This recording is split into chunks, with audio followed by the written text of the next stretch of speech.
Parsons got me on the moon. Jack Parsons got me on the moon.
Well, good evening, everybody, and welcome to the Velocity of Now, Walpurgis night, Beltaine, May Day, May Eve to May Day, April 30th to May 1st, 2024, special edition. Along with Samhain, this time of year is very important to me.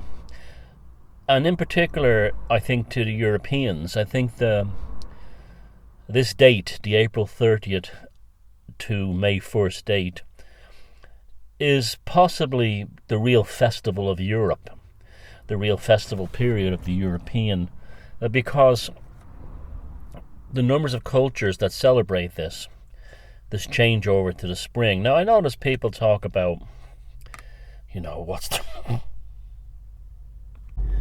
what's the real date? Does it really align with astronomy, and so on?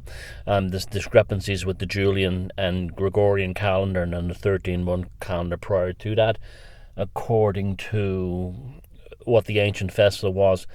Well, there's two answers I give to that. One, once it falls within the lunar cycle, it's close enough, so that's fine. Secondly, it is that the correct time of year from a seasonal point of view. And third, it's the energy is raised on these dates anyway, so it doesn't matter.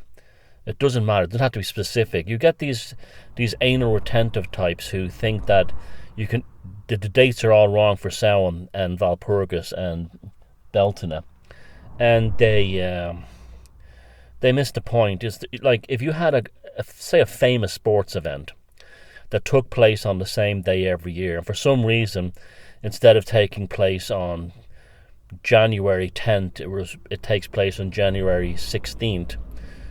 You still have the same stadium, you still have the same event, and you still have the same raising of energy and explosion of consciousness.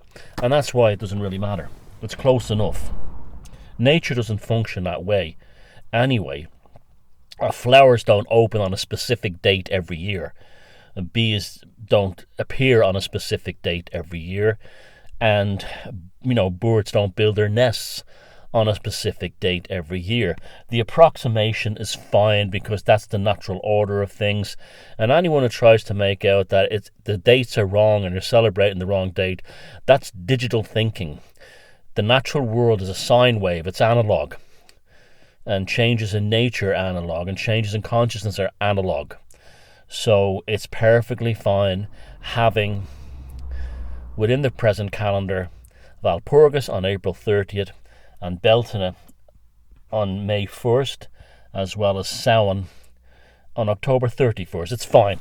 And don't let anyone, tell you otherwise. Now, if you want to do magic rituals, of course, maybe you want to look at the lunar calendar and so on and see what particular part of the cycle you're in.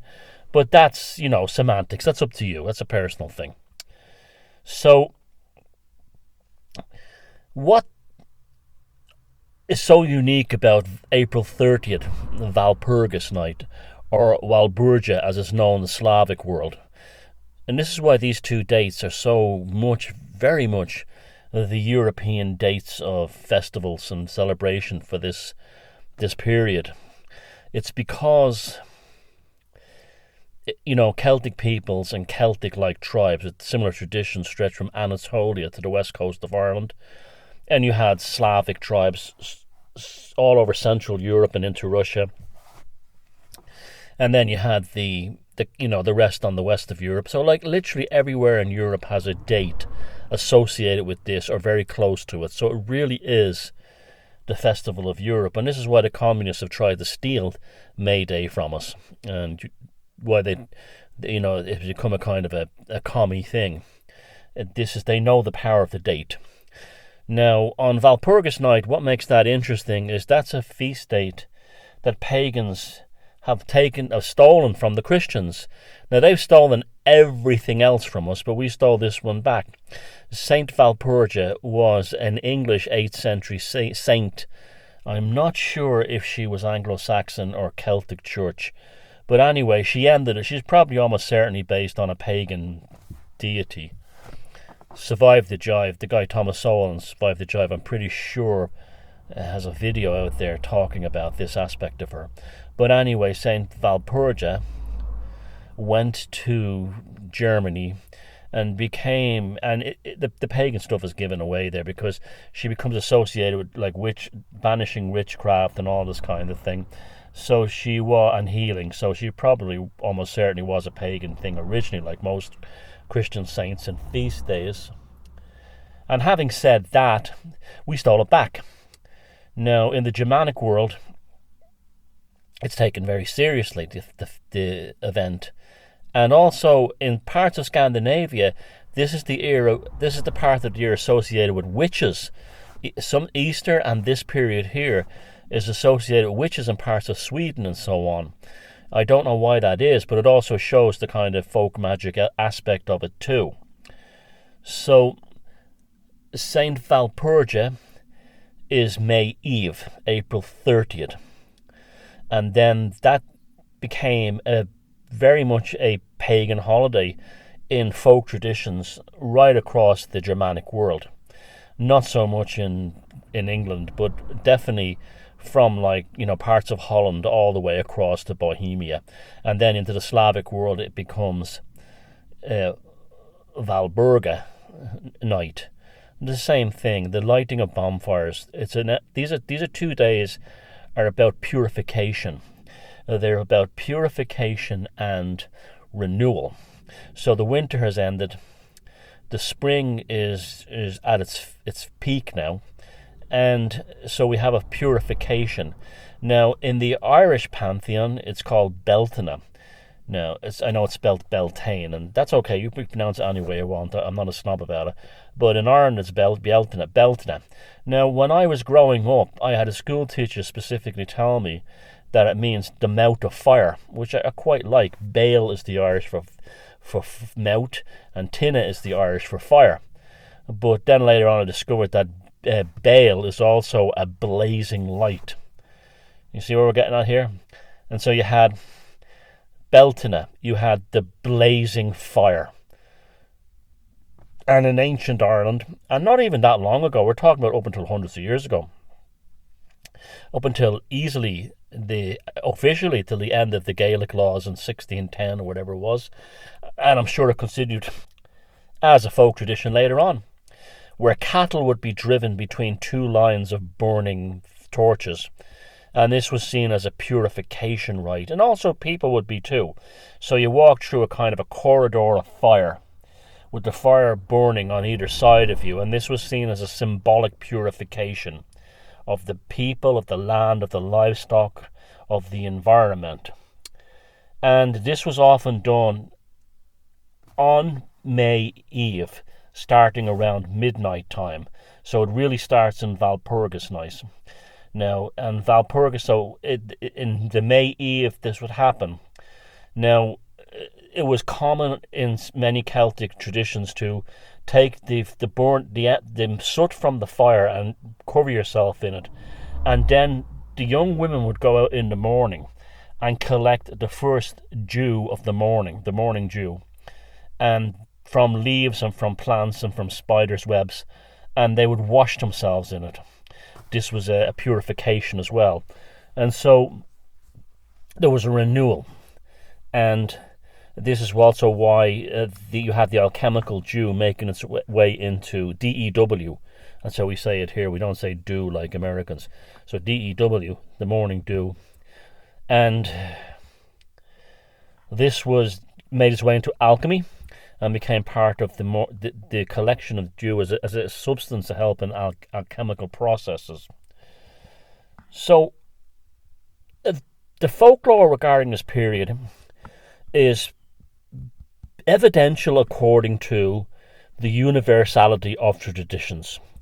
Now, in the Germanic Lutheran case, they claim that on Walpurgis night, the witches fly to Mount Brocken, which is in the north of Germany. An amazing place, really. When you stand on Mount Brocken, you nearly have the next set of mountains to the east would be the Urals, deep into, on the cusp of Russia and Asia.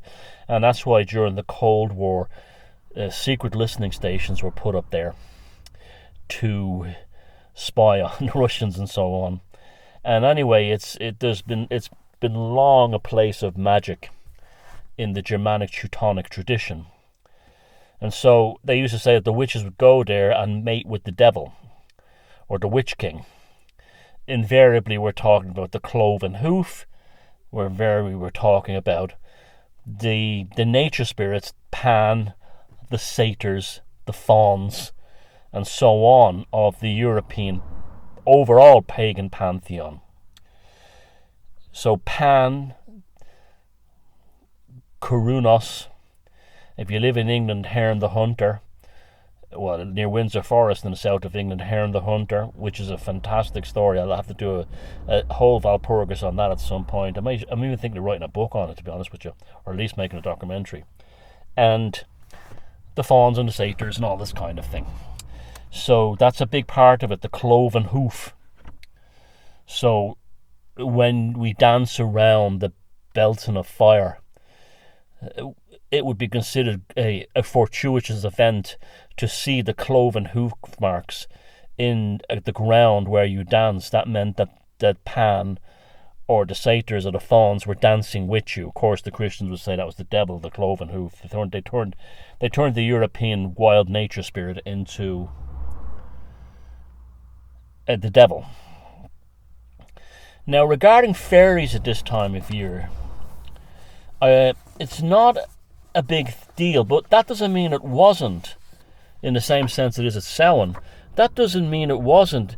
You see, the problem is, particularly in Ireland, there's 900 documents on early Irish history, which includes the same sources that produced mythology and folklore. They are locked away by the Royal Irish Academy, mostly in London, some in Dublin and some in Belfast. Now, these 900 texts, they've never been translated, and the excuses they give is they don't have the resources to pay people who could translate Old Irish or this kind of thing. And that's nonsense. They're hiding stuff in there. I first found out about this about 25 years ago in a book. It was kind of like a newsletter I read where a guy had basically produced a simple newsletter on Irish mythology. And it spoke about the 900 texts that the Royal Irish Academy has that we're not allowed to see. There could be within them the legendary Irish creation myth that we don't know about, that Lady Gregory hinted about in her own book on Irish folklore. We could have the complete story of the fairy traditions, and so on. Now, before we go into, I will talk in the latter half of the show on the fairies, and I do have a great interest and affinity with shamanic magic. You know, this channel, Beyond Room 313, is named after the hotel room that was in Hanover, that was directly across from the Market Kirk, which I had one of the most profound mystical experiences of my life. And all night long, the lights were shone on the pentagram and the hexagram on the church spire. That's why the channel is called Beyond Room 313, is because when I left that room, I knew I had a very different path in life ahead of me. It was the end of one part of me and the beginning of a new part. So, you know, that was when I stopped writing books on psychopaths and mind control and things like that, and threw myself more into, you know, ancientology, folklore, magic, you know, writing about it. I was already into it, but to devote my life to it, the 40 and stuff, is part of the magic tradition as well. So, in Ireland, in the Celtic world, in Scotland, on May's Eve, there would have been stories told about great heroes. And I want to talk about two of them in this show. One is Cuchulainn, and the other one is Finn McCool. And I want to introduce you to these stories. Now, my introduction, I'll start with Cuchulainn, was there is a astounding statue in bronze of him inside the General Post Office in central Dublin, with the site where the Easter Rising, which basically led to the creation of the Irish Republic, began. And the bronze statue shows the dying Cuchulainn strapped to a megalith by his own entrails, and on his shoulder is the Morrigan in the form of the raven. And this is a very powerful image burnt into, well, my generation. When I was a little boy going in there with my mother, she'd be getting stamps or whatever, and I would see this beautiful, imposing bronze statue of the hero Cuchulainn dying with the raven on his shoulder. I knew who it was, but I didn't know the full stories until later on. But Cuchulainn is a very central character.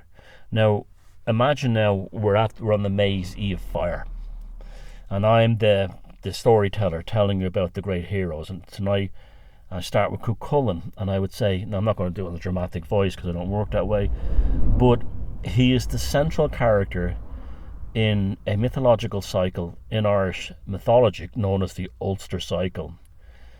And Cuchulainn is the supreme and idealistic version of a Gaelic hero. The pagan Irish venerated both gods and heroes as kind of crossover things. They were the same. The heroic lord, you get that in the Anglo-Saxon Germanic thing with Odin. Odin is a heroic lord. Thor is a heroic lord. Now, the hero possessed many of the qualities of the tribal god. There was bravery and, near invincibility in conflict, but both were capable of surrendering to superior forces, both in the supernatural world and on the battlefield, as an honourable capitulation that their fight was over. They would never surrender. They would accept defeat only when defeat was brought to them. Now, the hero and the god, what they possessed was a powerful intellectual capacity. They were great thinkers on the fly, and this resulted in great successes and brute force and clever handling with weapons at the same time. Now, both the god and the hero would have some special weapon, a magical weapon, like Excalibur in the Grail romances has. Excalibur belongs to King Arthur in the Grail romances. Now, in Cuchulainn's case, he had this thing called the Gaebolga, which was a spear he obtained from a warrior goddess. And once the Gaebolga penetrated the body, It could not be withdrawn without inflicting a fatal wound from its barbed sides. It was a super weapon, of its period in terms of that kind of conflict. Now, we all know that within the Celtic thing as a whole, the hero is celebrated as a deity on many levels. And he's intelligent, he's handsome, but he's not a brute. He succeeds by his phenomenal strength and his wit and his prowess. He must have great physical stamina, but he also must have the intellectual capacity and education according to the best available at the time. He fights with his mind, his spirit, and his physical strength. He must have the ability to outwit hostile forces, not only on the battlefield in this world, but also of the supernatural, by means of his superior knowledge and his clever intellect. Now, how similar is that to the story of Arjuna on the battlefield, Purvashta within the Vedas? Very similar. Very, very similar. Now, the earliest sources that we have of the Ulster cycle, and I'm not counting the potential that there could be lots of them still untranslated, so waiting to be translated from the 900 documents hoarded away by the Royal Irish Academy. But the one that we actually have in physical print, these would have been handed down in an oral tradition originally, is from about 1100. But the origins are, maybe thousands of years earlier. Now, in the Ulster cycle, they're concerned exclusively, predominantly with Ulid, which is the people of Ulster in the north of Ireland, about the late Iron Age. Now, the main story within the cycle is the very powerful Táin Bó Cúailge, which is a massive epic dealing with rivalries between the provinces of Connacht, which is where I live, and Ulster. Now, there were kingdoms at the time, so this was the kingdom of Connacht and the kingdom of Ulster. Now, I live more or less on the border, not too far, between Connacht and Ulster, and it predominantly deals with Cuchulain's heroic defence of Ulster, and that legacy has existed in Ulster to this day, that Cuchulain is equally claimed by the loyalists in Northern Ireland. And you can see these murals that say, Cuchulain fighting off Irish invaders for 3,500 years ago in Belfast and places like that. He's claimed by both sides. Now, Cuchulain had the secret language of the poets. Mergen, who I spoke about in the last VoN, was his foster father and had instructed him in the poetic as well as the judicial arts. He was outraged and then pacified into the society in which he entered, in a true, that's a classic, Joseph Campbell, the outcast becomes the hero, that kind of James Dean type thing.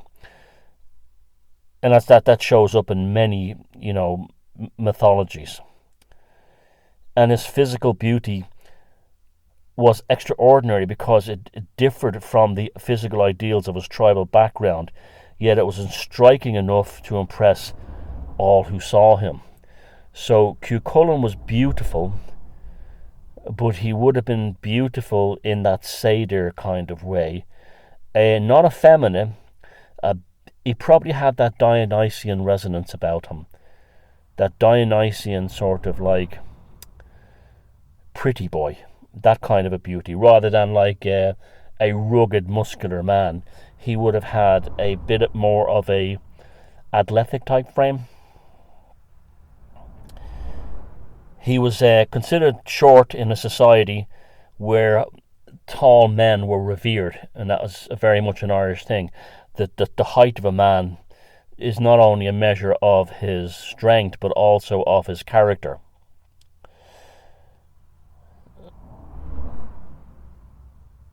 And he was dark, where he was said to have jet black hair. In the Irish society at the time, most people would have been like light-haired, blonde or light brown. Beardless, and he was kin to a sprite, they said. He was a maverick, but yet he upheld the honour of his people against all impossible odds. He also was capable of being a kind of a berserker. He was known to shapeshift, as Frank Keneally's translation of the Time by Kruger, he refers to he translated the early Irish word for what it was, and it was basically translated as a warp spasm. So his body would transform and like go into these kind of weird shapes and popping. It shapeshifted as he was about to enter battle. He was a champion, or feared by every other warrior, and he was a sex symbol to all the women, who looked upon him not only for his beauty, but for his wit, his charisma, his ability to cite poetry and things like that.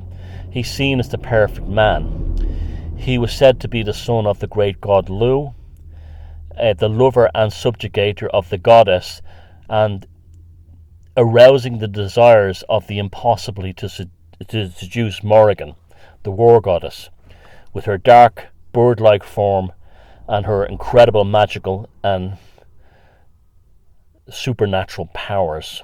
Now, the Ulster cycle contains, a genuine historical material in there, but the main characters and episodes are, in terms of how the stories are told, classic Indo-European mythology. Classic.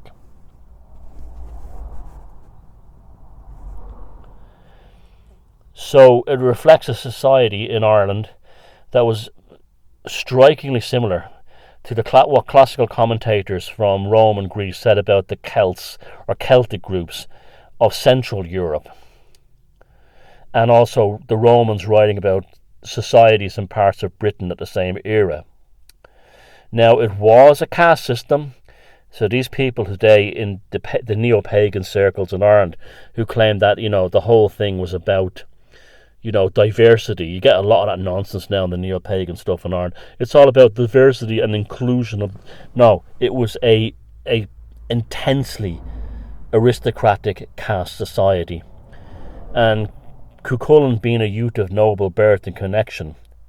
His mother was Dectir, the sister of the Kai King Cochambar Macnessa, and the wife of the warrior Sultaim, who is then Cuchulainn's earthly father. So you see the whole thing. He's got one father who's a supernatural god and one who is a human. Again, that shows up everywhere. Now, according to one version of his conception, his birth was a result of an incestuous union between Dectir and her brother the king. And by the time Cuchulainn is 7 years of age, he has already left his childhood behind him, and he has the intellect and the faculties of a 14-year-old boy, which would have been a man back then. And while he was still this age, Cuchulainn sets out from Aman Macha, which is Navan Fort, which still exists today in Armagh in County Armagh, Northern Ireland, which is where Conchinbar's court was. And he was equipped only with toy or practice weapons that they gave to young boys. And he overcomes 150 youths who are practicing their own battle techniques, all on his own. And in the Time by Kruger, there's a story which contains this account of his progress. Cuchulainn is described in various ordeals he undergoes in his journey from childhood to the status of a great hero. His greatest boyhood feat is that of killing the monstrous hound of Cullen. Cullen had an Irish wolfhound that was considered a deadly creature, and it was greatly feared by the people of Ulster. He killed it with a hurley, a kaman, the Irish game of hurling. It's like field hockey but played at high speed. And he hit that with a schlitter, which is a ball, and it killed the hound of Cuchulainn. So he went from the name Setanta, which was the name he was born with, and he then became Cuchulainn, basically the slayer of the hound of Cullen. Now, he also gained his adult weapons during this period by means of deceit and treachery. He had heard that the druid Cathbad, saying that his boy would take up arms, would be splendid and famous, but would be short-lived and transient. The whole thing of you will be guaranteed hero status, but you won't live very long. So Cuchulainn then went to the High King and demanded adult weapons, leading his uncle to believe that the druid had sent him. So he breaks all the weapons which are given to him and those of the High King himself. And against all the advice, he goes off to try his luck as a warrior, and again has phenomenal success, even though he's very young and doesn't have the greatest weapons at that time. He returns back to Navan Fort in Malmacha in a great state of triumph and exhilaration. The guards at the fort are disturbed when they see him approaching because they recognise that his dreaded battle abilities allow him to distort his appearance, and it came upon him. He is a berserker. They're the same thing as the berserkers in the Nordic world. And this rage, this warp spasm, the guards at Aman Makkah try to calm him, and then beautiful naked girls are brought before him, and to try and he can make love to them. It'll calm him down, and he become less intense. And he hides his face and is seized, and then is placed in a vat of cold water, which, as soon as he's thrown into the freezing cold water, it immediately begins to boil and explodes the cauldron that he's in. Another cauldron is brought, and he also heats it in the same way. Finally, a large third cauldron of cold water is brought to him, and he's then restored to his normal appearance as a beautiful young man. And then he's cleaned and dressed and brought before the king. Now, there's a dramatic description of the same story that demonstrates the non-human appearance of the supreme Celtic hero. His comely appearance as a handsome young boy is restored, and he blushed crimson from head to foot. He had 7 toes on each of his feet and 7 fingers on each of his hands. He has 7 pupils in each of his eyes and 7 gems sparkling in each pupil, 4 dimples on each cheek, a blue dimple, a purple dimple, a green and a yellow dimple. And he has 50 tresses in his hair that go between one ear and the other. They're bright yellow, like the top of a birch tree, and they're gold shining underneath the dark hair. So he's dark haired, but the highlights are shining gold in the trestles. He wears a green cape, which is held on by a silver pin or a torque, and the tunic is laced with threads of gold. He is placed between Conchinbar's knees, and the king begins to stroke his hair in a fatherly, caring manner. So Cuchulainn emphasises the concept of the hero to Ireland, and you see how there's so many other mythologies dip into the same thing. It's almost like that prodigal son story in the biblical text.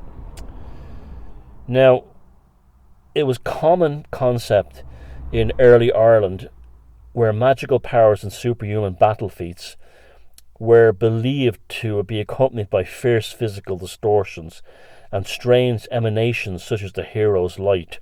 that they would produce a light, and the distortions, you see that in the haka by the New Zealand All Black rugby team. They do the Maori haka and they distort themselves during this kind of battle rage dance before the opposing team. And when the Táin Cruige, we are told that Cuchulainn, that the hero's light rose from his forehead, like, imagine a halo, so that it was long and as thick as a hero's sweatstone, and high and thick and strong and powerful as the great mast of a sailing ship, with a straight beam of dark blood which rose up to the very top of his head and became a dark, mystical, magical mist, like the smoke of a palace when the king comes to be attended in the evening on a winter's day. So he had this ability to not only shapeshift, but also to produce light and create a mist from his blood. Now, the underlying story of the epic Táin Bó Cúailnge, or the Táin as is commonly known, is that he single-handedly defends the kingdom of Ulster. There's the cattle raid of Cooley, Queen Maeve and King Ael of Connacht decide they want to steal a bull from a magical bull, and that's kind of in the news now, the whole heifer thing in Israel. It's weird, isn't it? Everything comes back full circle. But he had to go and steal it. Cuchulainn single-handedly fights off the armies of Connacht.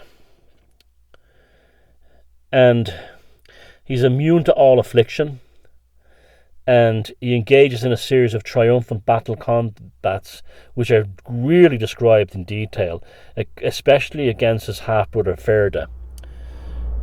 Now, this is another thing of the tragic hero, the tragic victory. He's named after the dog he killed, so he must never taste the flesh of this animal. He's forbidden from eating dog meat. But the hostile forces of the other world combine to destroy him, and this is when he's led. It's classic hero's journey stuff, and just think that this was from thousands of years ago. So he's tricked into tasting the flesh of a dog by a witch, and for this he ends his approaches swiftly. He dies fighting against his enemies to the last. His head is struck off when placed on a rock. It splits it with an enduring battle heat. His wife Emer is a very common surname, a girl's name in Ireland, Emer, whom he had won in true heroic fashion from her father, kisses the lips of the severed head and dies with her husband. Now that's one story. The other story is he strapped, after the long fight with Ferda, he strapped himself with his own entrails to a standing stone in just outside around Ardee or Dundalk area, County Louth, which is known as the kind of the Táin country, and he died there, and the Morrigan took his soul to the other world. So you often see this as well, that there's different ways they die, but they're all, again, he had the physical death where his body, he tied himself to a rock so he would die standing up, and then he had the supernatural death revolving around his severed head and the kiss of Emer. So he epitomizes all of pagan Celtic society. The veneration, what they venerate, what the inclinations and desires are, the skills, especially the intellectual powers, his chariot feats. His chariot was capable of, when he led the armies of Ulster against the men of Connacht, the chariots would, I wrote about this in the Druid Code, the chariot wheels would cut so deep into the earth that they would sever the roots of the mightiest oak. Now that's a way of saying, like, it all ends with me.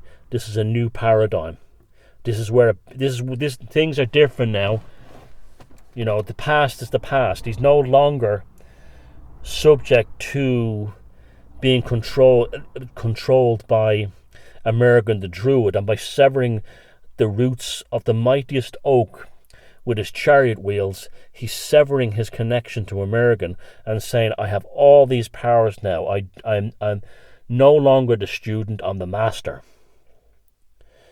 And he can also, like in the Irish power, harness the powers of the other world. and also the honourable acceptance of fate and the choice of a brief, violent, glorious, heroic life rather than a long, safe, mundane existence. He's colourful, he's charismatic, and he's aggressive. He has an aristocratic aloofness about him that has a godlike, almost Apollonian beauty. And all these qualities, we know that the early Celts, not just in Ireland or the Celtic societies, valued right across Europe, all the way across into Anatolia in modern-day Turkey.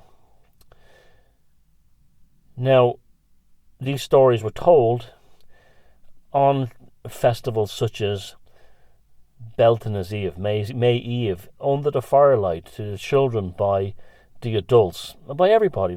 Especially the Irish love a great story. Celtic people love theatre and drama, going back to ancient times.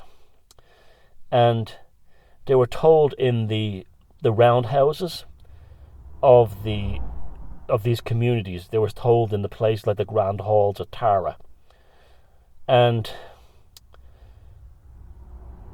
throughout the whole Celtic Gaelic world, and outside of Ireland, although the name of the hero might be different than Cú Chulainn, the same recognisably similar attributes remain enduring and have persisted. And today we see them in all kinds of other things. In fact, it's probably one of the most prominent leftovers from our collective pagan past. Within Joseph Campbell's A Hero or a Thousand Faces, his section on Cú Chulainn, he writes about Cú Chulainn through the whole book here and there, is particularly insightful because he compares it to other heroes within other similar, early societies. So that's Cú Chulainn, an ancient hero of Ireland, and the name Setanta is still a common name. That was his original name, given to boys today, and so was Emer. So all these thousands of years later, here in modern Ireland, the legacy of these heroes were so powerful that they persist to the present. Now one of the other great heroes of pagan Ireland, and Scotland as well, by the way, a true Gaelic hero, is Finn McCool, or Finn. Now, where I live, it translates to the Hill of Usheen, the townland I live in. And the Hill of Usheen is just right next behind me here. And Usheen was the son, Oisin. Usheen was the son of Finn McCool. Now, Cú Chulainn lived in the late Iron Age, reputedly. So before the arrival of Christianity, reputedly. While Finn himself was said to have lived in the 3rd century, just before Christianity arrived in Ireland. Again, these are just dates that the monks wrote down. They're probably stories that go back probably thousands of years before. Now, one of the indications of a superhuman nature was he lived to be over 200 years in age. And like Cú Chulainn, he had the indication of a superhuman nature, and the warriors had attracted great interest in by Irish storytellers in their own different way, and cultivated the imagination of countless generations of Irish people as these stories were told. Now, we know I mentioned Cú Chulainn being part of the whole Ulster cycle of mythology, a specific canon of mythology that deals with the northern half of Ireland. And that didn't really have much power outside of Ulster until, say, Ireland became, a unified country hundreds and thousands of years later, maybe, and the collective mythology was bound in a single canon. So while in Ulster Cú Chulainn would have been revered and spoken about, that the same impact wouldn't have happened in other parts of Ireland. So Finn comes from a different mythological tradition, and this is called the Fenian cycle. Now, this is the other group of heroic tales, and they're named after the Fena, which is the band of warriors, the ancient great army of Ireland, and the deeds which are celebrated within the Fenian cycle. Now, the leading personalities inside these stories are Finn McCool, his son Ossian, which I just mentioned, and they both belong to a faction that were members of the Clan Mornan, who had been responsible for killing King's father Cumhal. So there was two factions, and Finn belonged to the Clan Boisce, and the other was run by someone called Gaul, who was a member of the Clan Morna, and these were responsible for killing Finn's father Cumhal. Now, in the tradition of the Fenian cycle, Finn and Cuchulainn in the Ulster cycle, they're both warriors, they both have magical powers, and they both have direct and profound personal dealings with gods and goddesses of the pagan otherworld. And they kind of differ in that they both portray different aspects of continual developments within Celtic Gaelic society. Cuchulainn really features as the hero of the tribal system, the champion of his people, and he's of the aristocratic fold, so he has this kind of like Arthurian element to him. And he lives off the land, fighting, hunting, plundering, in an existence that, although it takes place in Ulster, is generally nomadic. And he was not subject to any strict tribal laws, and he in fact renounced them, and he had given up all claim to them. Finn McCool, on the other hand, and the Fena, they did have the right to obtain justice. So the Fena, recognised and respected as their place in society, they could become only members of the Fena, or the army, by being chosen. They're very similar to the samurai, think of it that way, or ninjas, and accepted depending upon proving themselves through initiation. So where Cuchulainn was an aristocrat, the Fena and Finn McCool, it was necessary to prove yourself through arduous initiation. So I'll give you some example of the rites, and some of them are almost funny. Like a hole deep enough for a man to be buried in up to his waist would be dug, and the prospective neophyte entered in armed with a shield and a hazel stick of a certain length. The 9 warriors launched their javelins at him, and if any of these touched him, he was rejected. He had to braid his hair and run off through the woods with the Fenians after him. If caught, he could not be accepted. If a branch cracked under his feet, or a twig caught in his hair, or his weapons shook in his hands, he failed all the tests and refused to join the Fena. Now, other ordeals that must be undergone by those who wish to break the tribal society, and they were war bands, are described all over the Irish tales, catching fishes with your hands and stuff like that, and puzzles, mind games, riddles. Now, the Fena, which is a member of the Fena, must be educated to a very highly advanced standard in laws and in things like forms of poetry. And in the summer months, the Fenians lived in a life of wandering, seeking game, and looking for military glory. They were journeymen. And in winter, they lived off the countryside, but they cannot in any sense be considered to have been like mercenary or anything like that. It was they were very similar to what the Native Americans did. When they say the cold would set in New York, they would make their way down to the Carolinas. This kind of thing. They would follow, to escape cold and go back up again when the warm weather came. So it was more a case of not a nomadic so much as sort of like wilding, I guess, would be the way of putting it. They were very, they were not wild, wild band of mercenaries. They were a strict military order with specific rules and specific conventions they had to adhere by. And they had remarkable privilege in society. They were like rock stars. And this also pissed off other tribes. They had the first choice of any woman they wanted in a tribe. And no girl could get married until she had been first offered to one of the Fenians. And so, unlike Cuchulainn, who only had one wife, Finn, he was promiscuous. He had, he had multiple wives and multiple female women.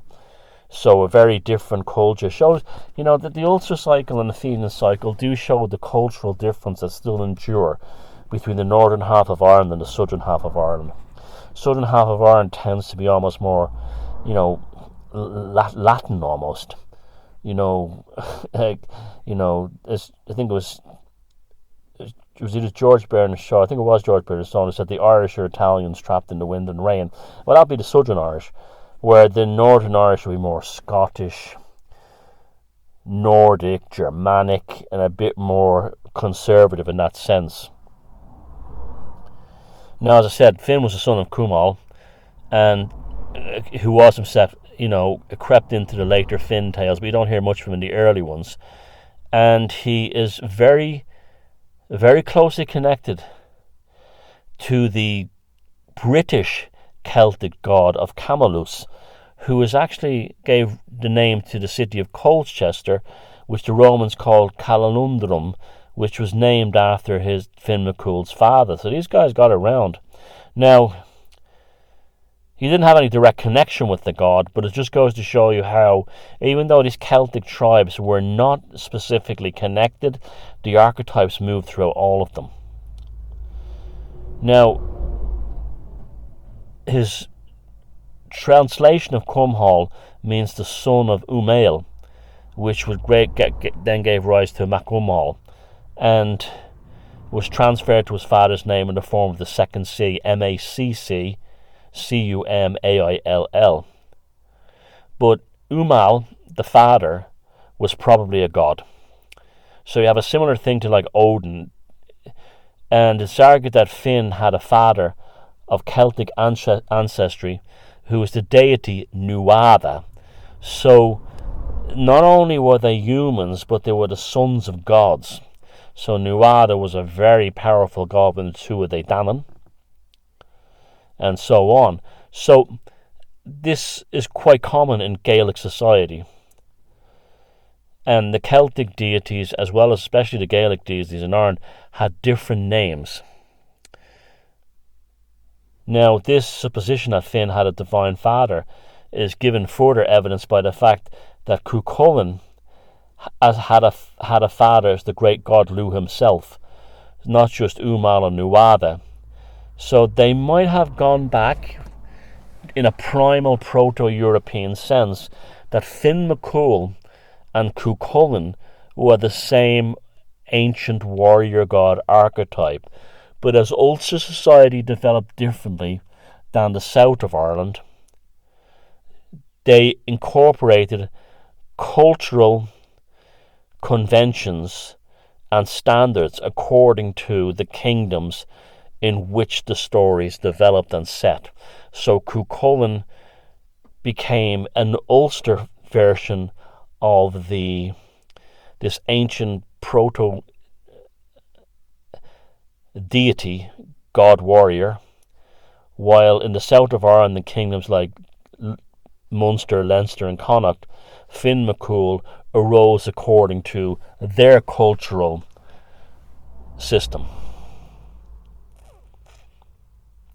Now, some scholars absolutely believe that Finn was a pagan Irish deity and was only given historical basis by storytellers who turned him into a warrior magician as a kind of a propaganda weapon.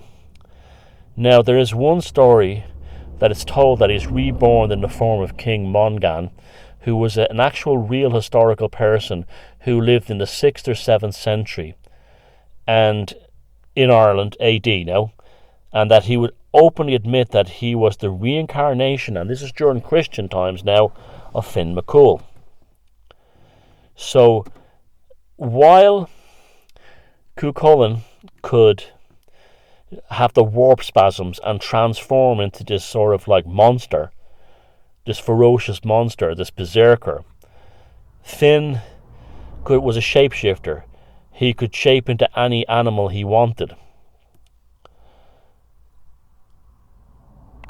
And another indication that he may have been a god is that within the Irish pagan pantheon you have the triad, the tripartite, that the gods and goddesses come in the forms of trees. And so you have the Morrigan, the Macha, and the Bev, and the Morgana.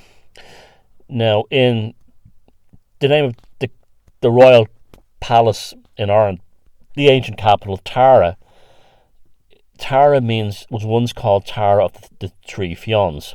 Fionn is the Irish way of saying Finn. And there's also the three fins of a man. So the god Lugh likewise appears in that triadic form.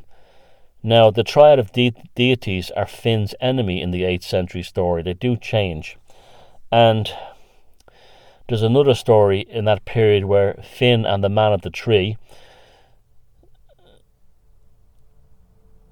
And then there's a really interesting story of the pagan Celtic Britain that gives the most convincing impression of what the ancient mythology might have been, and ties in very directly with Roman descriptions of Gaulish mythologies that took place, say, in France and up in the tribes like the Belgae, up in where Belgium is now.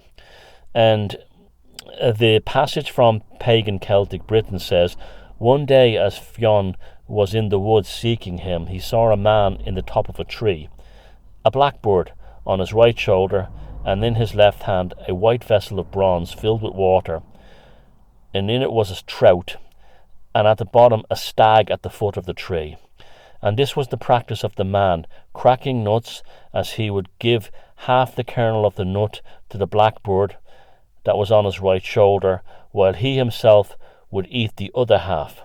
And he would take an apple out of his bronze vessel that was in his left hand, divide it in two, and throw one half to the stag that was at the foot of the tree, and then eat the other half himself.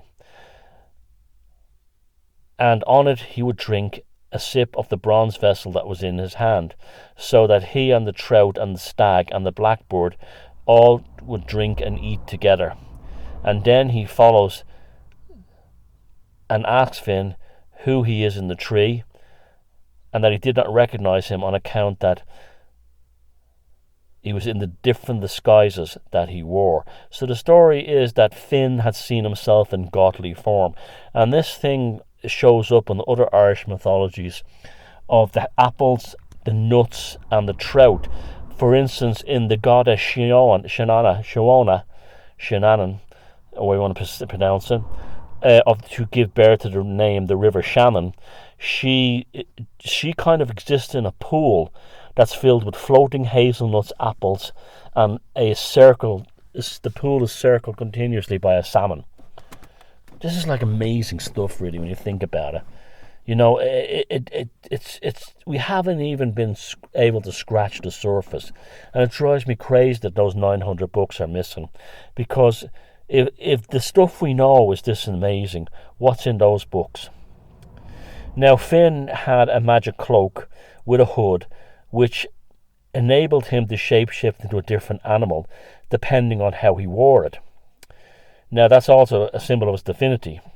And he is the hunter, warrior, magician, and that you see similar things in Welsh heroic cycles, like the Mabinogion and so on. And you also get it in some of the Anglo-Saxon stories. Now, and one thing that Finn has that you don't mention much in Cuchulainn is that he had the power of prophecy. And like Lugh, the name Finn appears in place names all over Ireland, which, also, and abroad as well too, which shows also again that Finn was probably a deity or a god before he was a warrior.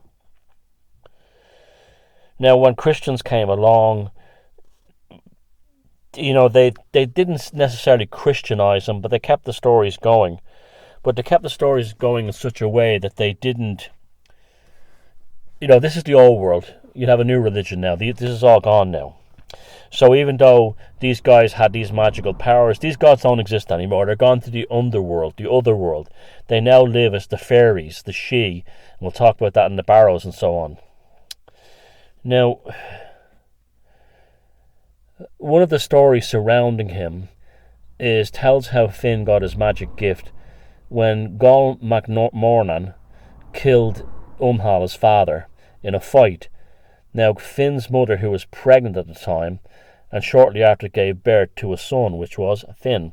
Now, the original name, just like Cuchulainn was known as Satanta, was Demna, which later became Finn. Upon some great event, they get a new name. It's much better than cutting off his foreskin, isn't it?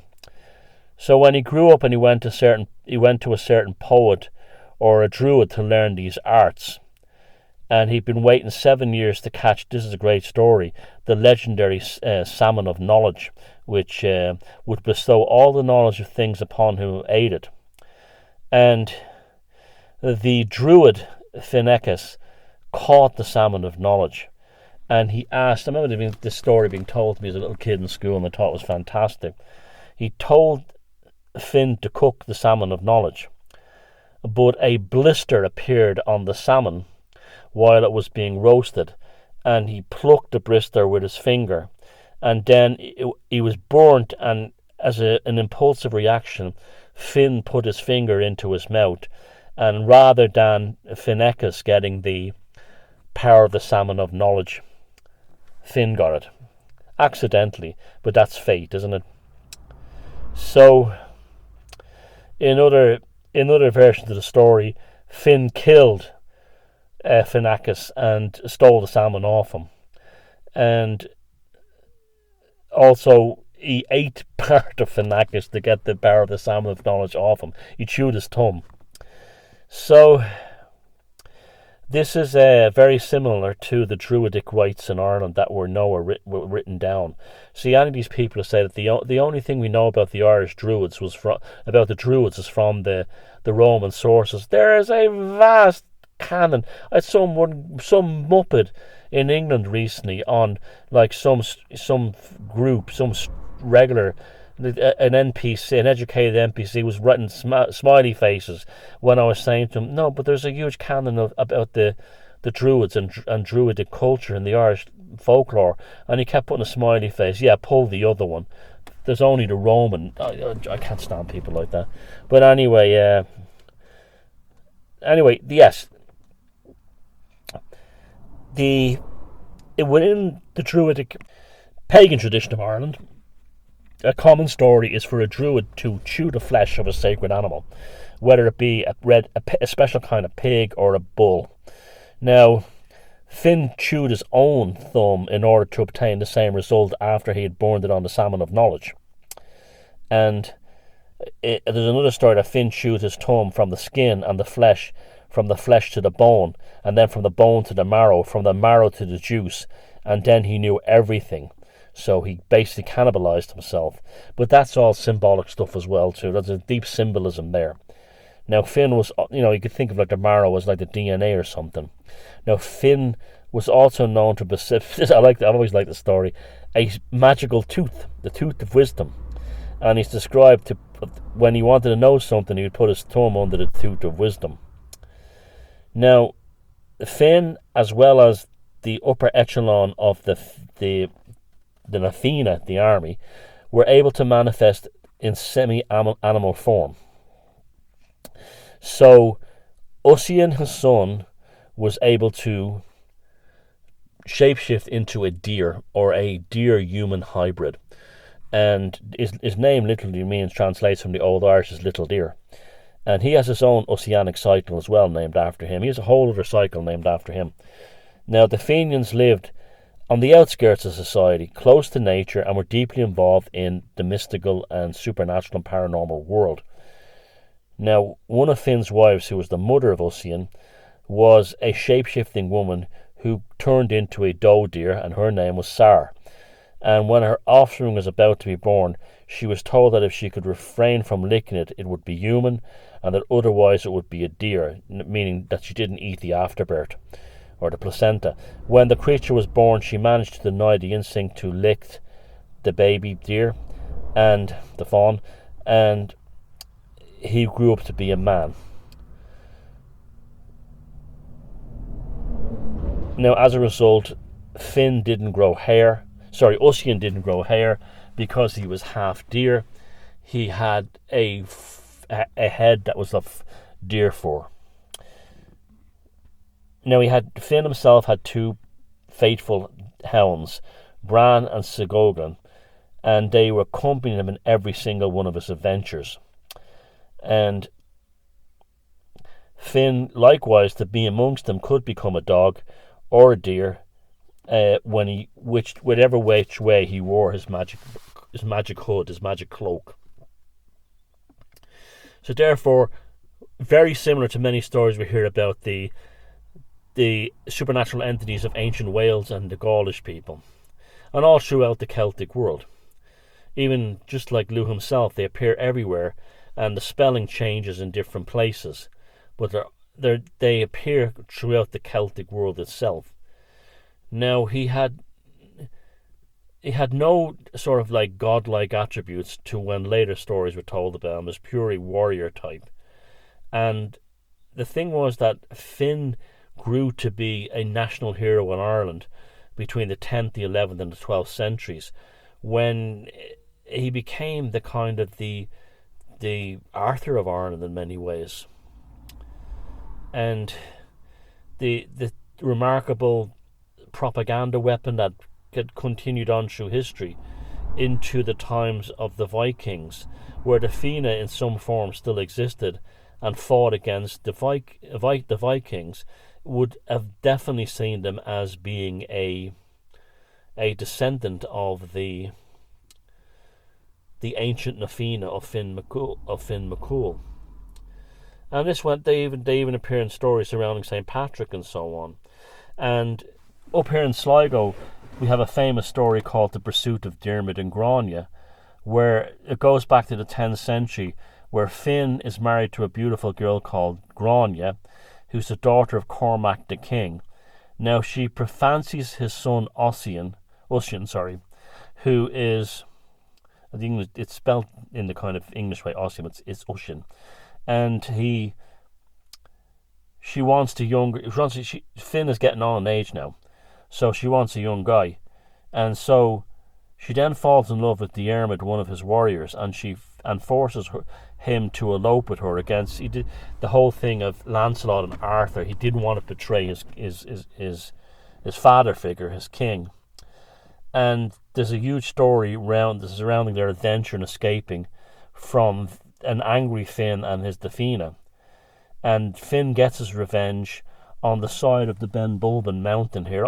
There's so many places around. Diarmid and Grania's bread, they're all around here. I told you in the last VoN about the Labby Rock, where they made love for the first time. And he's eventually killed by a boar on the side of Ben Bulben while he's being pursued by the Fena. So it works out.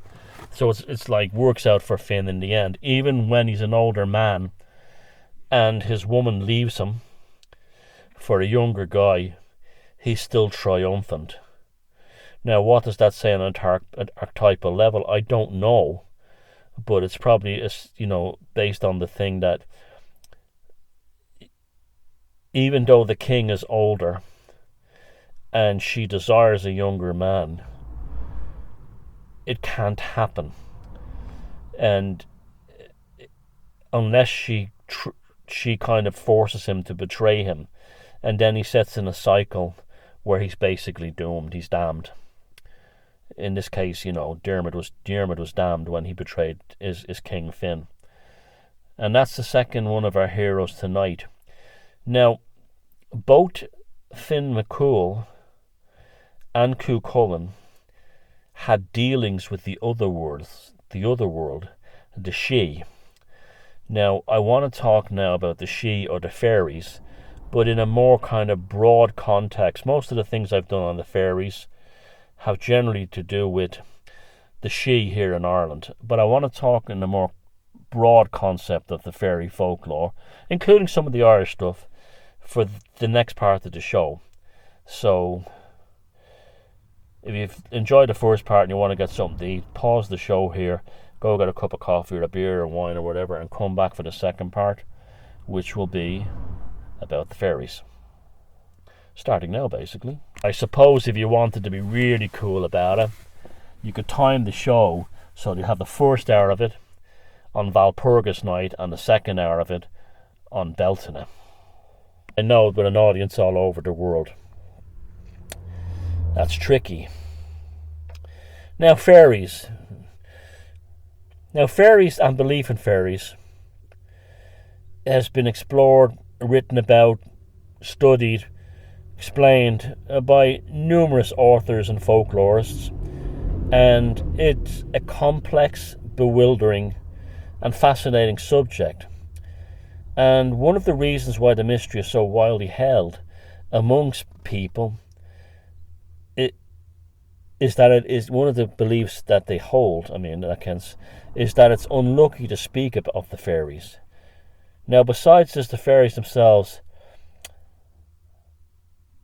are so varied and so different, and the theories about their particularly in the English fairies, and the stories about their origin is diverse and often cultural.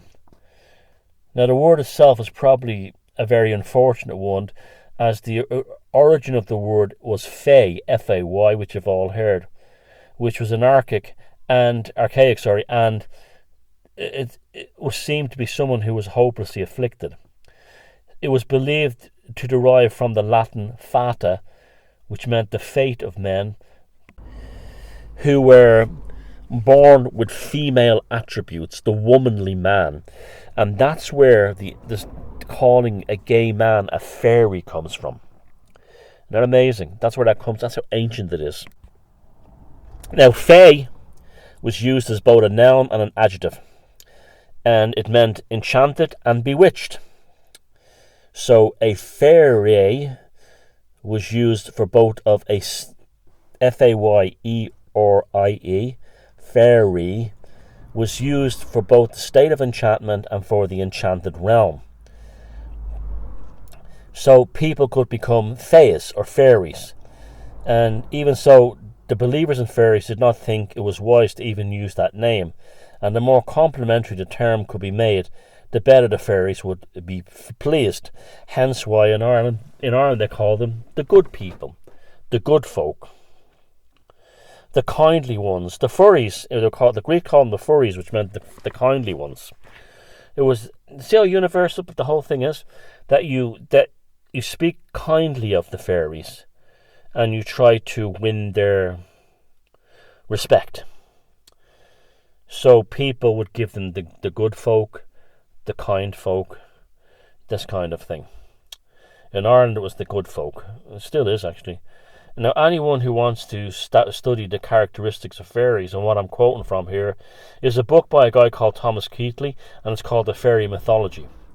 And it's concerned only with Britain and Ireland, but it also includes a large body of text on Arthurian legends and medieval romances and all the different types of fairies that especially you get in England, pixies, hobgoblins, goblins, gnomes, mermaids, hags, bogies and elementals. Now, although fairies have the power to be kind and can bring good luck, the gold at the end of the rainbow, they'll think nothing of striking mortals with paralysis, kill their livestock and destroy their storage of food and grain. If you get on the wrong side of, I'm going to say it again, the good folk. Anashi, as they're known in Ireland. Now, there's a massive diversity of fairies, And they're all different in size, characteristics, appearance, habits, and all the different origin stories ascribed to all of them. Now, the origin stuff is very interesting. It falls into basically two schools.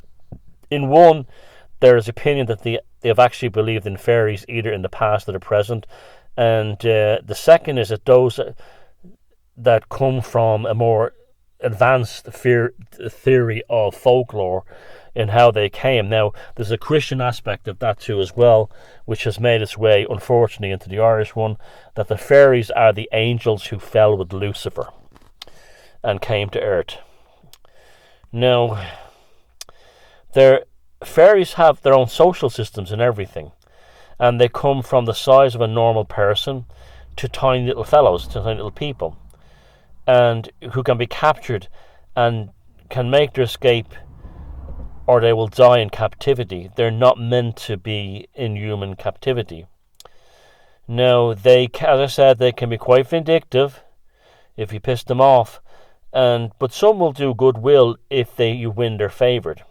They'll do things like braid the mane on your horse, or tidy up your yard, or keep your house free of like insects, and you have the domestic kind of fairy, or mice and rats, that kind of thing. Now, you have playful, helpful ones in England, like the brownie, and that can also be the malicious boggart, who is, because you might have fooled them or made an idiot of them, they'll turn around. Now, there's heroic or romantic fairies, and they're found in the Arthurian legends of the Grail romances of medieval Europe.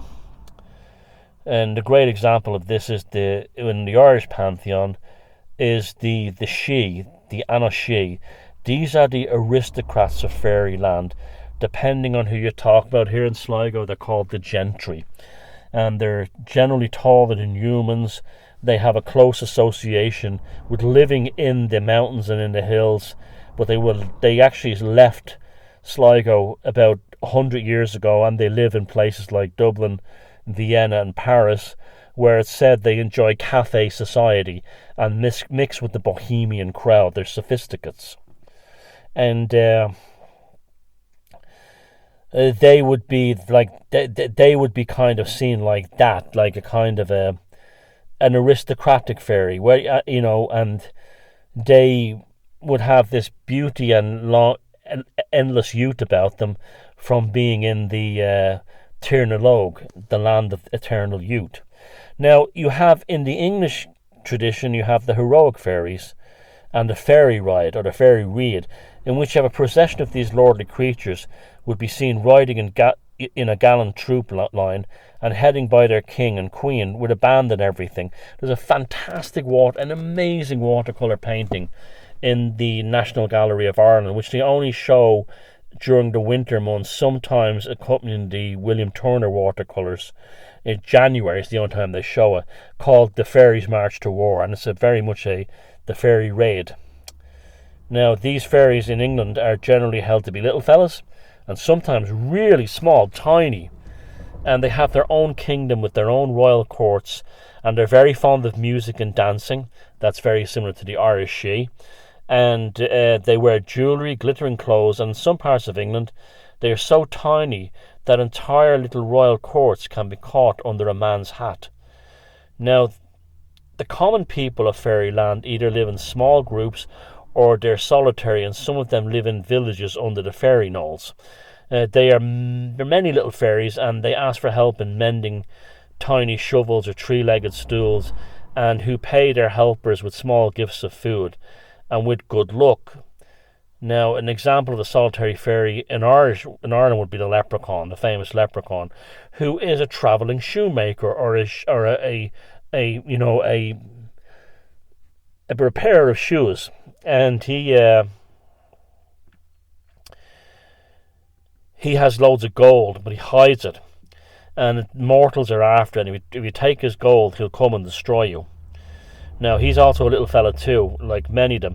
I'd say if there was an average height to fairies, although they range from like the size of like a grain of rice all the way up to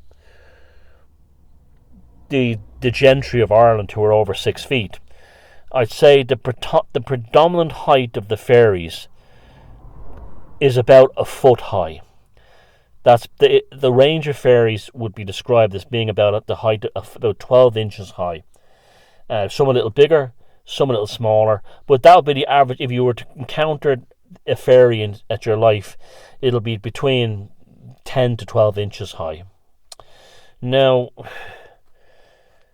they're also considered part of the Celtic world and the Celtic gods and so on. And you have them closely associated with things like sprites in the rivers, springs, lakes, mermaids, and then individual woodland fairies and sprites and elves and so on, and being the guardians of animals and plants and growing crops. Now, they're not very common in Britain in this regard, but they can be found in the English tradition as a legacy of the Celtic heritage of Britain. So you have a story of the MacLeod family in Scotland and Skye, and I've seen this. They have their own fairy flag. They have a fairy flag that was given to them by a fairy army, and you have the homely domestic spirits, which I just spoke about, brownies, lobs, cellar ghosts, and the groggy, who guards the gooseberry bushes that you have in your back garden. And then you have the banshees, who are a tragic fairy, who are attached to specific families or clan. The banshee means the fairy woman. Ban woman, she fairy. But she's general type has come to apply the special type of spirit, possibly that of an ancestral ghost, or an ancestral elemental, who is weeping before the death of any member of these selected families. So Lady Wilde, who was the mother of Oscar Wilde, in her book Ancient Legends of Ireland, which came out in the 1890, she painted these beautiful descriptions of the banshee. And in the Highlands of Scotland, she's known as the Washer by the Ford, because she's generally seen washing blood-stained garments of those who are about to die. Now, brownies and hobs are generally attached to families or to specific locations. But if they're bothered by humans, which they invariably are, they will move to another farm or another hedgerow or another barn, and they follow the families also to which they're attached. And they've been known to emigrate to Canada, especially the Shee. They followed the Irish over to Newfoundland, but the brownies and the hobs have also gone to Canada as well, and to parts of America. Now, then you have the bogey beast and the goblins, and these are closely linked to tutelary fairies like the boggart and the brownie gone bad.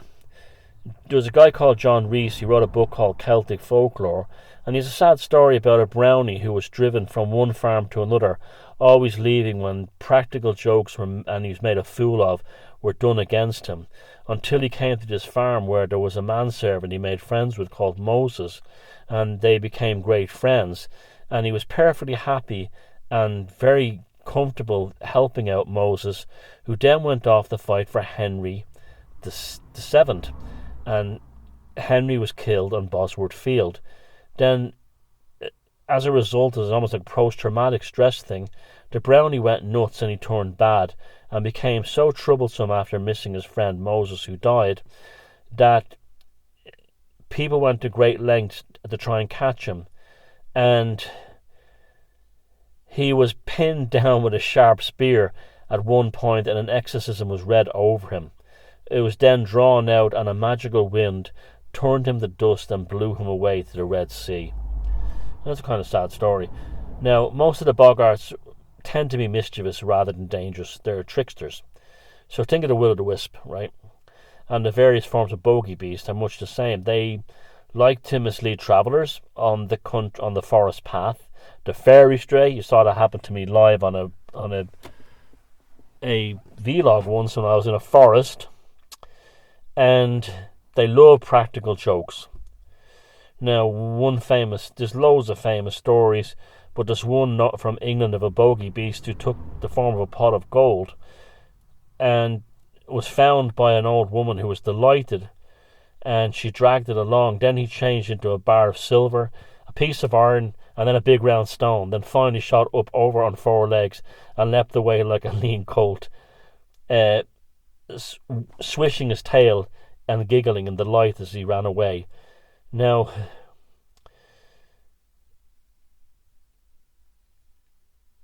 what's interesting about this story is that the old woman was not at all pissed off in this story. She was delighted that she had met someone from the other world, and he had taken the time to actually play tricks on her. And that's a common one as well, that while some people do everything to avoid the fairies, if you have a harmless, non-malicious encounter with a fairy, it's considered almost like a blessing, because you were good enough to be in contact with someone from the other world. Now, there are other fairies. You have the Leanne and She in Ireland, and you also have the border redcaps. Now, this is in England, and they inhabit tower houses along the border between Scotland and England, and where violent battles and wicked tortures and executions have been done, and their red caps have been dyed with the blood of travellers they've murdered transversing the borderlands between Scotland and England. And you have the Glass-Teagues of Scotland, who appear as beautiful women, but they're actually vampires. That we have that in Ireland, the Slough Wirra, and they suck the blood of any human partner who would dance with them. And there's the Shellycoat, which is a Scottish water spirit, dressed in seaweed and carried with hanging shells. And she's also a trickster as well, very different than like a Selkie. The Will-o'-the-Wisp, who appears as like a dancing ball of light on boglands, will also play tricks on travellers and sometimes kill them by luring them into the darkest parts of the bogs. You saw that kind of in the Dead Marshes in Lord of the Rings, where Frodo was lured into the bog water. Then there's water kelpies, who are like bogey beasts, and they often will take the form of a horse, but they carry away their victims into the water and devour them like a crocodile or something, even though they appear to us as a horse on the coast. There's a whole fortiana there, and so I meant to bring it. We'll bring it up in Hocus Focus with Sarah at some point, of the supernaturalism of the coast. The propensity, and I had one of my most amazing experiences of seeing a gigantic hare on the coast, but lots of people see demons on the coast. That's for another time. But there's a whole thing of the fortiana of the coast. I'll save that for Hocus Focus.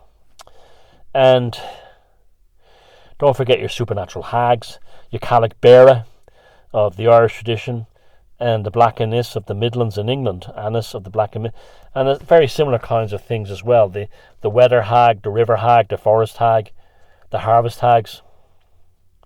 Now, they live in a different reality than we do. They do not have the same clock speed and time that we do. And fairies are generally very tidy and very fastidious, almost to the like autistic. But if you go into fairyland and the landscape that they're in, like this is quite common in the Irish, probably around here in Sligo, is bad, dirty, unhygienic, then you're in the domain of fairies that you need to be very careful of. The golden rule is the fastidious fairies concerned with cleanliness and tidiness are generally the safest. But they also have a kind of an OCD that if you change something that they make, they'll punish you for it. That they're very proud of, like a row, or like a hedgerow or something. They're thieves, they're robbers, So they'll take people's milk, goods, meal, oats, barley, cattle, whatever they want. Even their women. And they will punish severely any human who steals anything from them. So they're very hypocritical that way. They have this is the whole thing that they don't they don't expect from them what humans expect from us. They don't reciprocate the respect that we showed them in general.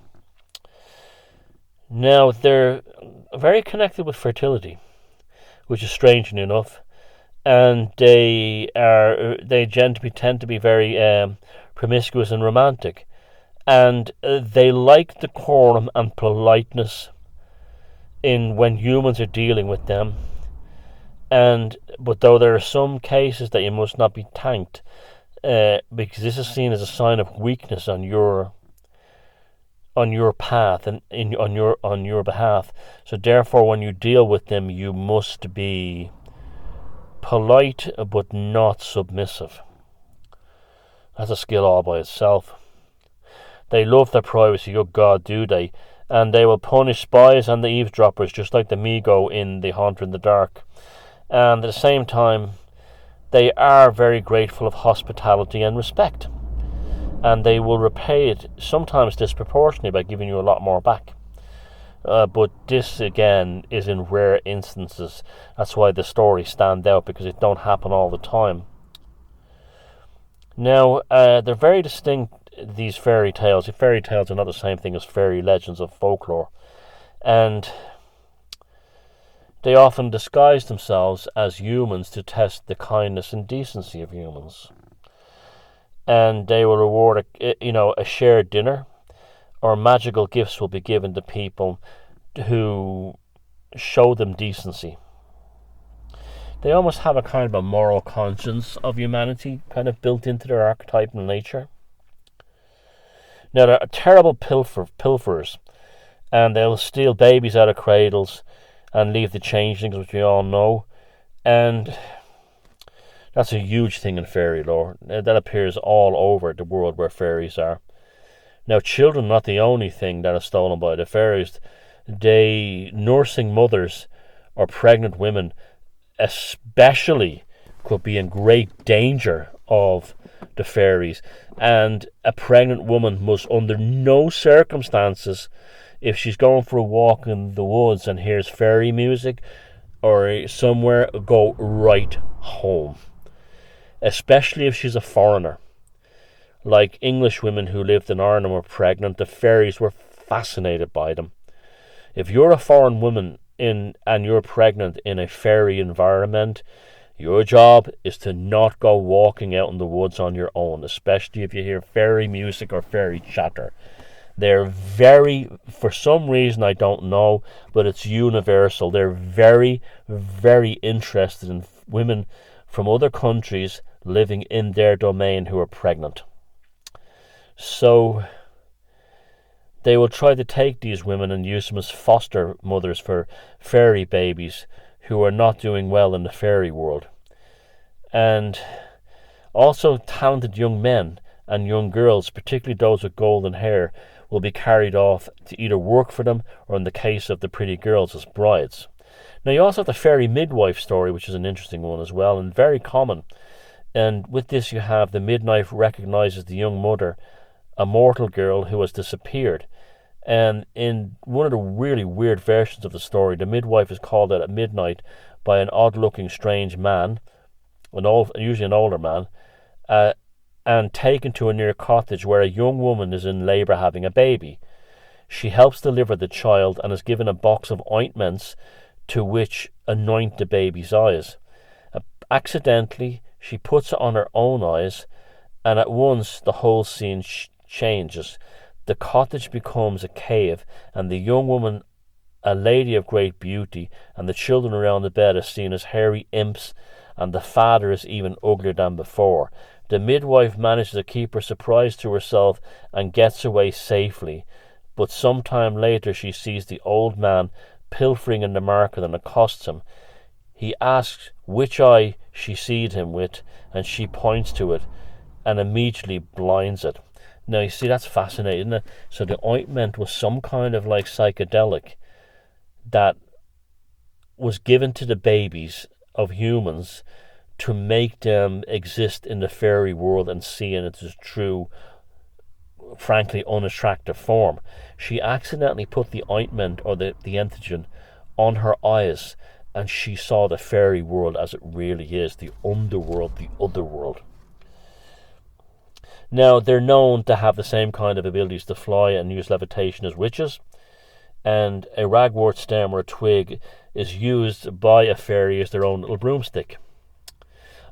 John Aubrey, who we know so well for the beautiful drawings, he was the one who discovered the Aubrey posts at Stonehenge, and he was the one who, he's very fond of calling these places druid temples and druid complexes, Aubrey, but he's one of the fathers of antiquities, and he used the words the horse and hattock, and that was the power of the fairy is given to fly by use of a blue cap.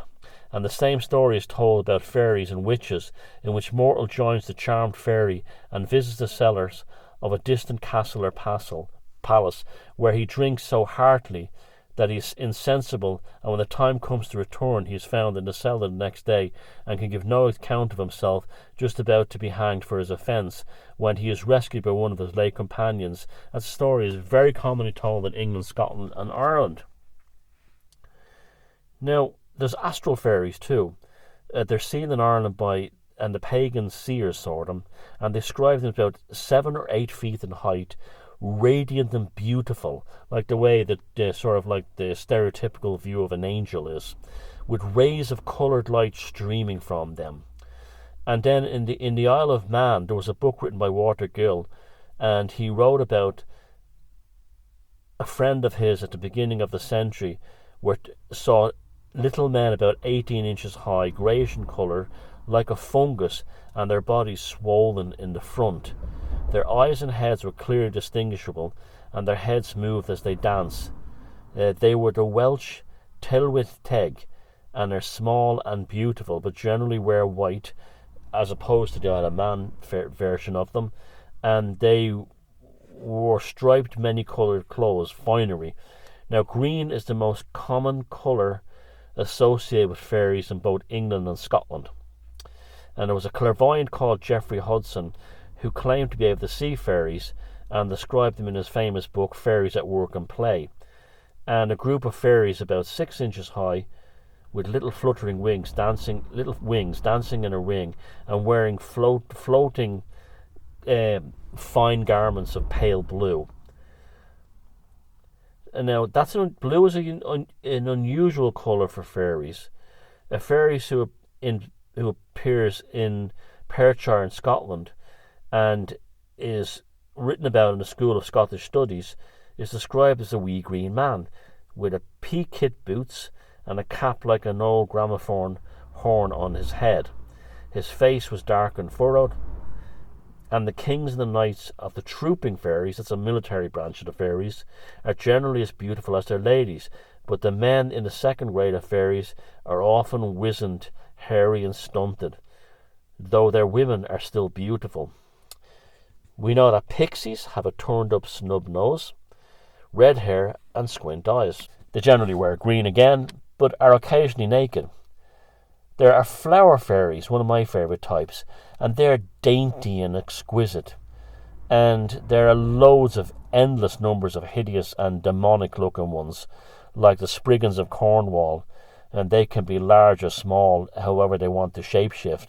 And brownies are often grotesque, hairy and ragged, and we're supposed to have no noses, only 2 nostrils on the front of their face. And while the boggarts have long, sharp, pointy noses. Now, while the fairies of Britain and Ireland have many things in common, there's always this different flavour to them, depending on the culture of certain regions.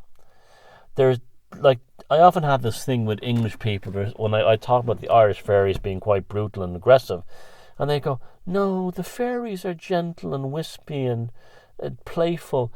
They were confusing. That's because the Fae of England and the She of Ireland are not the same, and they were describing the fairies that you get in central England, and they were often small inside, tricksters but not dangerous, and they were wispy, and they had a habit of cleanliness, visiting houses, and they protected crops, and they were once in the pagan times seen as agricultural spirits. The fairies known to Shakespeare and Aubrey disappeared over a century ago, and though it's only in the 20th century that fairies have been, reported by people. Now, in the east coast of England, you have the Fen country, and the traditions about fairies there tend to be fairly dark.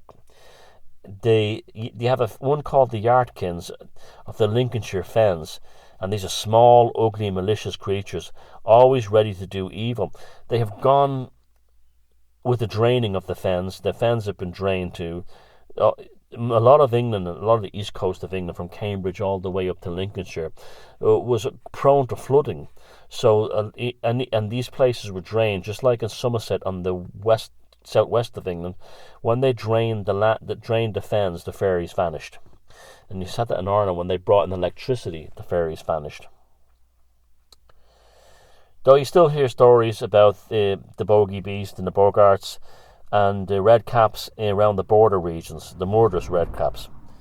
And then it's a little different again in Wales, where there is mainly female fairies, and a special feature of these Cruma fairies is the famous fairy wife.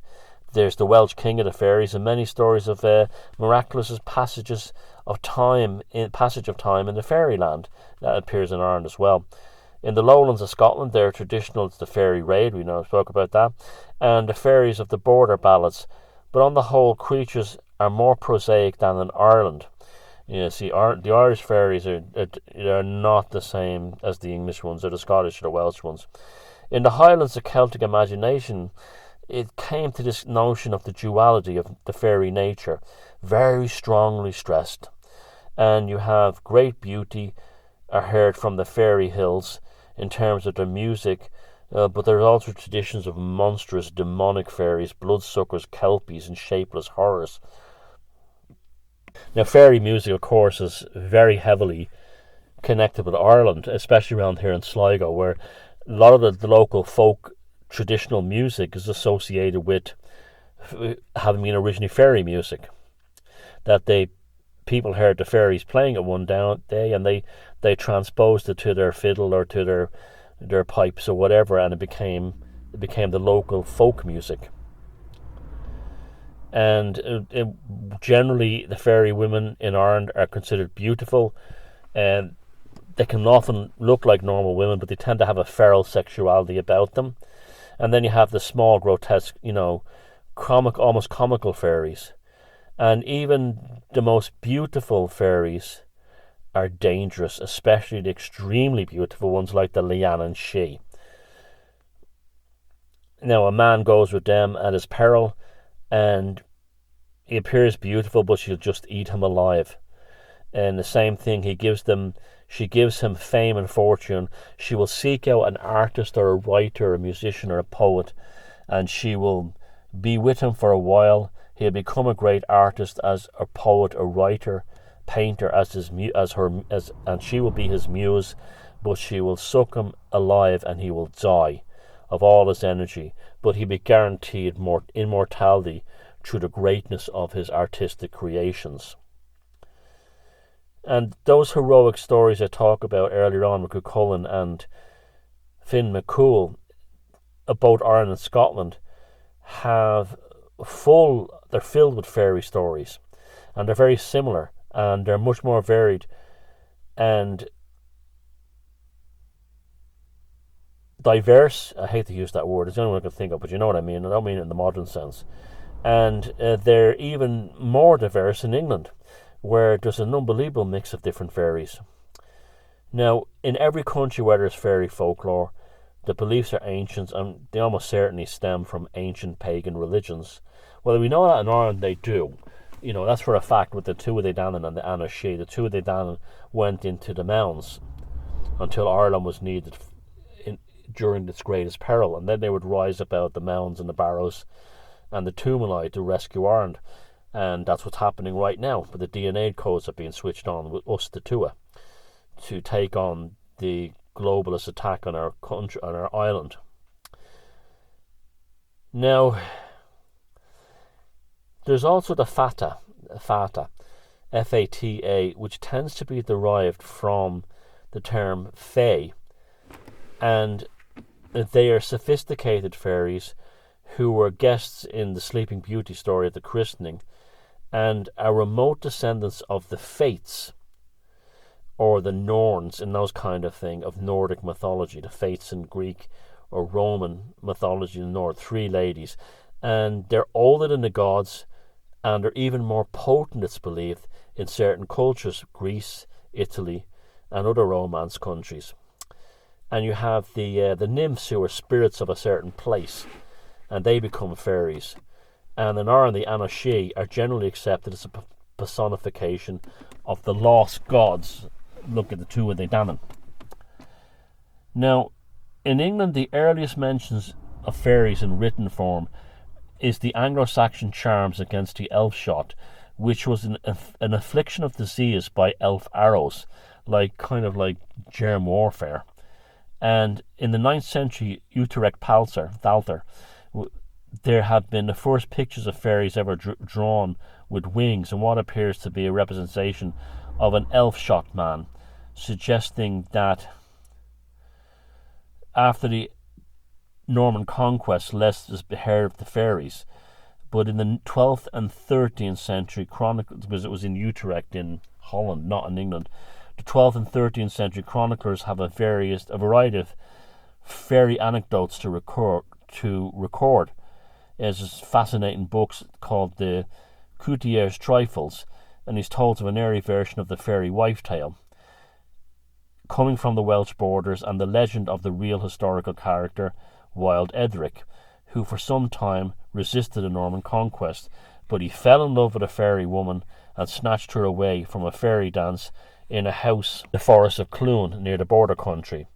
And this fairy woman consented to be his wife on condition that he never reproached her with her origin. So they were happily married for many years, when Edric had made the submission to William, and he took her to court, where her beauty was much admired. At last, however, in an impatient moment, he asked if she'd ever been with her sisters, and at once she vanished. The fairy house in the forest was not found, and he sought her in vain until he died. Now, that's very similar to the Selkie and the stealing of her coat or her pelt, that you'll only have her as long as you have her coat, and she'll always want to return. We saw that in the film that we reviewed on Hocus Focus, the Secret of Rowan Inish. Now, I'm not the person to really go into any more depth about this. You really go to get over to the YouTube channel Hare and the Hawthorn, which I was on recently with Sarah. I've been on the channel myself alone a few times, and Dr. Neil Rushton and Kate Ray are the people that will, give you all the fairy stuff you'll ever need. But one of the things we need to be careful about in Ireland was that Christianity has polluted the fairy folklore here in Ireland. This is a good one for May Eves Beltaine. And sadly, too many of what were considered the great folklorists of Ireland tend to repeat this St. Augustine's suggestion that the fairies were heathens who were fallen angels trying to usurp the place of God on earth. And this is really what's poisoned fairy folklore in this part of the world. They've been turned into devils rather than seen as the complex bestiary of different types of beings that our ancestors saw them as.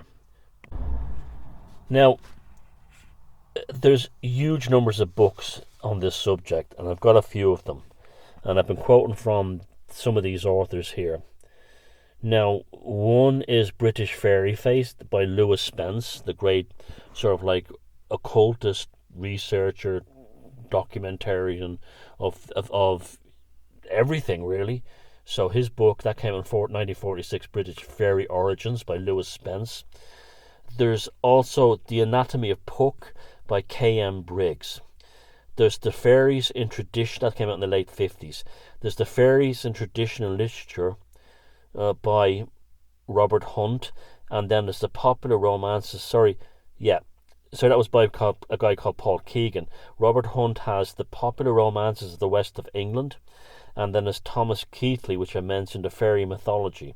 And there's loads of other good stuff out there. But I could sit here talking until next Walpurgis night in 2025 about this. But I hope tonight I've given you a flavour of the kind. I didn't do it in dramatic style. I kind of would have been fun to, but I'm stuck for time between the last VoN and getting this out for Walpurgis night. But what I presented you tonight on VoN was akin to on Walpurgis night or Beltaine's or May Eve, around the fire, these stories would have been told of Finn McCool, Cuchulainn, and about the nature and the way of the fairies. Then they would have had a dancing session and falling asleep, partied all night, looked upon the ground to see if they would see the hooves of Puck, a fawn, a satyr, or Pan himself, and in the morning the young girls would go out and refresh themselves with the morning dew. And so hopefully, following this show, I hope you all have a wonderful year to come following May Day. And hopefully you'll all be rejuvenated and refreshed and ready for the year ahead to give them extra special doses of feck 'em if they can take a joke. Until the next VoN, sanguis gnosis, and many, many expressions of love and gratitude for being with me all these years on the velocity of now. Take care, see yous, love yous all.